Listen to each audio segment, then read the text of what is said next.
হযরত লোকমান তার সন্তানকে কাছে বসালেন, বসে বললেন, ইয়া বুনাইয়া, হে আমার সন্তান, হে আমার বৎস, আকিমিস সালাতা ওয়া আমর বিল মা'রুফ ওয়া নাহি আনিল মুনকার ওয়াসবির আলা মা আসাবাক ইন্না যালিকা মিন আযমিল উমুর।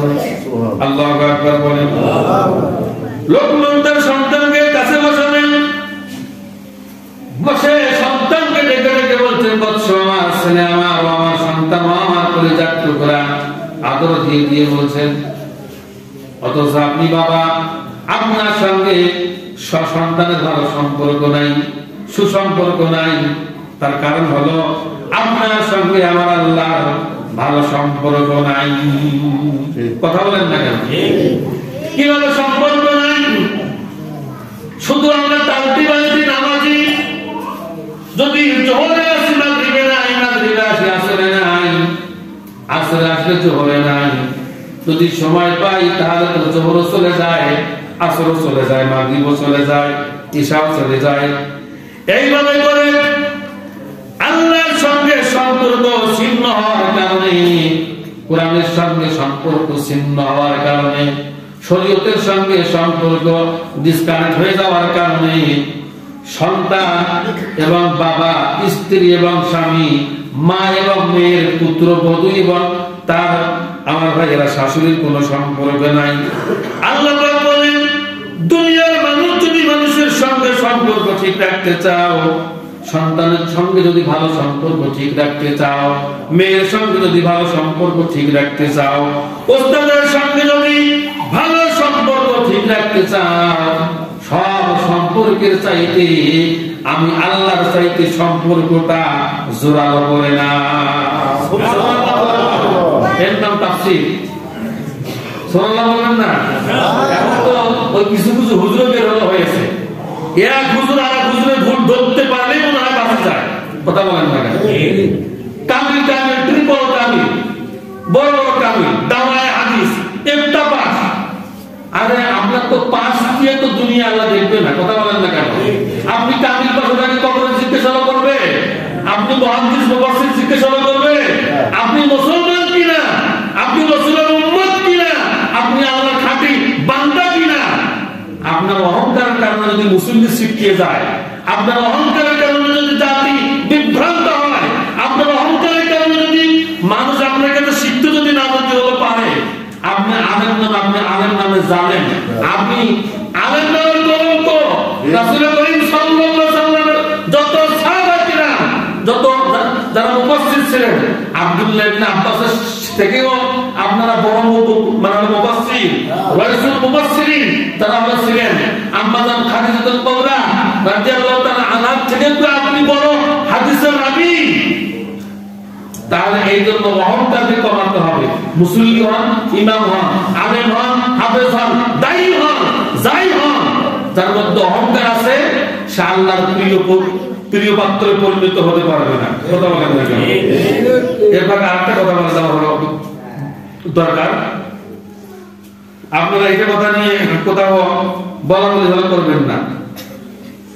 16, 14, 15 যতগুলো মসজিদ হলো আছে, 16, 14, 15 বলতে গেলে এগুলো তো আমার নিজেরই এলাকা, নাকি বলেন আপনারা?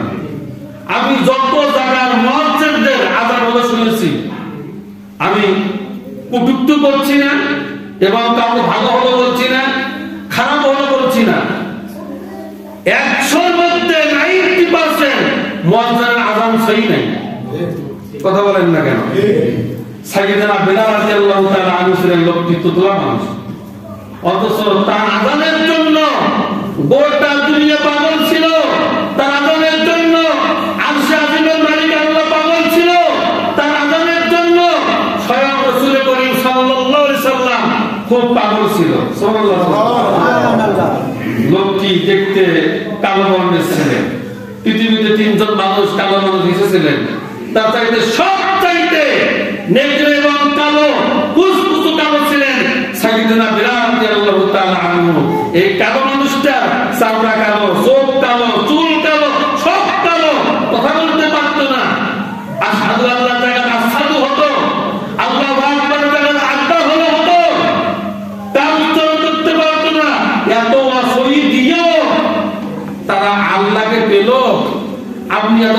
মুহাদ্দিস মুফাসসির, আল্লাহ মানেন, কোরআন মানেন, রাসূল মানেন, আপনি জামাত ইসলামের বড় নেতা, আপনি টঙ্গী হচ্ছে বড় হলো একজন আমির, তাহলে আপনার যদি আদতগুলো, আপনি এত বড় মুহাদ্দিস মানে মুফাসসির হওয়ার পরেও আল্লাহর সঙ্গে আপনার সম্পর্ক নাই।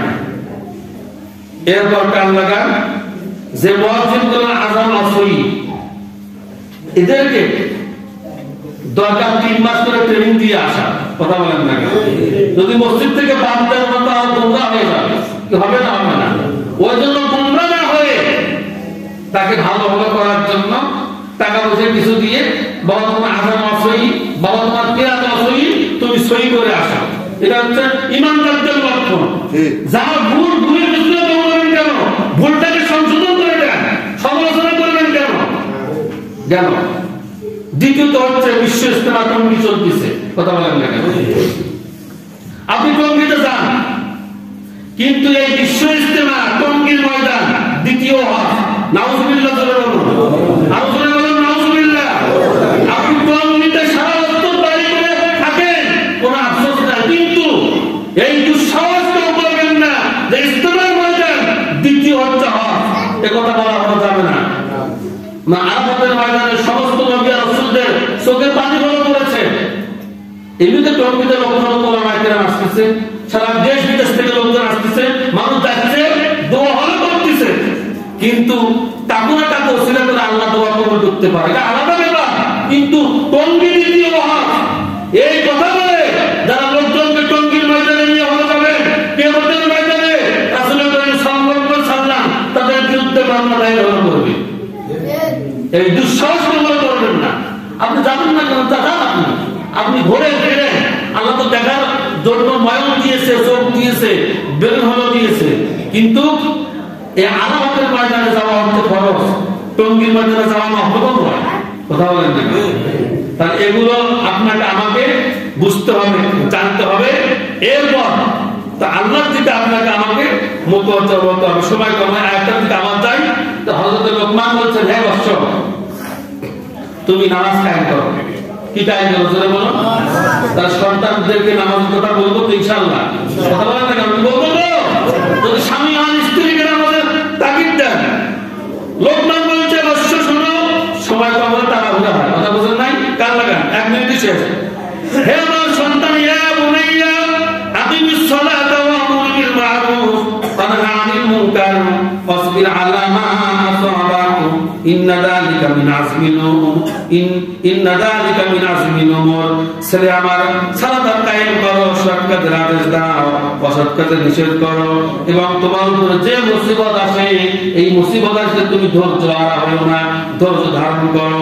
আর যারা ধৈর্য ধারণ করে তাদের জন্য আমার আল্লাহ তাদের রাস্তা বের করে দেন। সুবহানাল্লাহ। তাহলে ধৈর্য মানে আমার হাফেজ হন, যে কিছু হন, ধৈর্যের সহিত সবকিছু করেন, বরকত দিবেন। কে জোরে বলেন? কে বরকত দিবেন? আল্লাহ বরকত দিবেন। আল্লাহর দিকে তো ঈমান নাই, শুধু নিতাত্ত্বিক, নেতৃত্বিক, আমিরের দিক, হ্যাঁ, পীরের দিক, পীরজাদা, পীর মাশায়েখ, তারপর অমুকের আমির, অমুকের না। ওই আমির আপনাকে আমাকে জান্নাতে কি দিবে? তৌফিক জামালের কোন আমির আপনাকে জান্নাতে দিতে হলে পাবে? জামাত ইসলামের কোন আমির কি দিতে হলে পাবে? কোন পীর কি দিতে হলে পাবে? তাহলে জান্নাতের রাস্তা আপনাকে আমাকে অর্জন করতে হবে। কথা বলেন ঠিক কি না? তাহলে এই জান্নাতের রাস্তা আপনাকে আমাকে অর্জন করতে হলে তাহলে নেক আমল, সৎ কাজ, ভালো ভালো কাজ হলে করতে হবে, দান সদকা করতে হবে। মসজিদের দিকে, মাদ্রাসার হলো দিকে আপনার মনটা আরো চাঙ্গা হল করতে হবে, সেই দিকে বসাতে হবে। সুবহানাল্লাহ। এখন আমরা যে জান্নাতে যাব, এই জান্নাতে যাওয়ার জন্য মসজিদ হচ্ছে ঈমানদারদের জন্য আইডি কার্ড। কথা বলেন না কেন? আপনি কয় টাকা কিভাবে দিয়েছেন আল্লাহর ঘরে, এরা দুনিয়ার কেউ না হলো জানলে আল্লাহ কিন্তু জানে। কথা বলেন না কেন? জানে না? জানে না? এই যে কেসি কার্ডটা কি বলে আপনাদের, কি নাম বলেন? হ্যাঁ, কেসি গেট। এটা কি সুন্দর লাগে? কি লাগতেছে না এখন? মানে কথা বলেন না কেন? এই যে মাঝে মাঝে কুকুরে সেখানে ইফতার করে, হাসতেছেন। কুকুরে সে তো যা আসে যায়, কি যায় না? গতবার রমজানে কথাটা না বললে ভালো, তো আপনাদেরকে একটু স্মরণ করে দিই। ইফতার করে পানি খেতে গিয়েছে, কুকুর না এসে বাস প্লেটের মধ্যে কেমন খেয়াল আছেন আপনার সাক্ষী কিন্তু আছেই। এখন এই যে কুকুর এবং আসে আল্লাহ যায়, আল্লাহ যদি বলে এই খামার ফতিপুরের মানুষ আমার বাড়িতে কুকুর গেছে আর আসছে, কথা বলেন না, আমার ঘরে কুকুর আসছিল, তোমার ঘর তো বিল্ডিং 7 তলা, বাথরুমটা টাইলস করা, মোজাইক করা, ঘর বাড়ি ফাঁকা, জানলা কোনটাই তোমার ঘরের কমতি হলো ছিল না, আমার ঘরে কুকুর ঢুকলো কেন? এটা যদি বলে, আর আমি তো সাক্ষী আছি, কথা বলতে আর আমি যদি সাক্ষী দেই জান্নাত পাবেন? কথা বলেন না, পাবেন? তাহলে শুধু সাক্ষী আমি নয়, আব্দুল সালাম বাবাজি আছে। এবার কেমন লাগা? তাহলে এই কেসি কীর্তন হয়েছে, আরো কাজ হলো আছে, এগুলো রং করা, তারপরে আমাদের মানে ওইদিকে একটু মানে বাইরের কাজ হলো আছে, টাকা খুব সামান্য হলো আছে, খুবই সামান্য হলো আছে। আপনারা যদি আর একটু মেহরবানি করে দাঁড়ের হাতটা যদি বাড়ান, আল্লাহ দিকে যদি আপনারা একটু যদি সাধ্যপূর্ণ ভাবে একটু হক যদি আদায় যদি হলো করেন, আমরা দুনিয়ায় কেউ থাকবো না, আমরা যাবোই।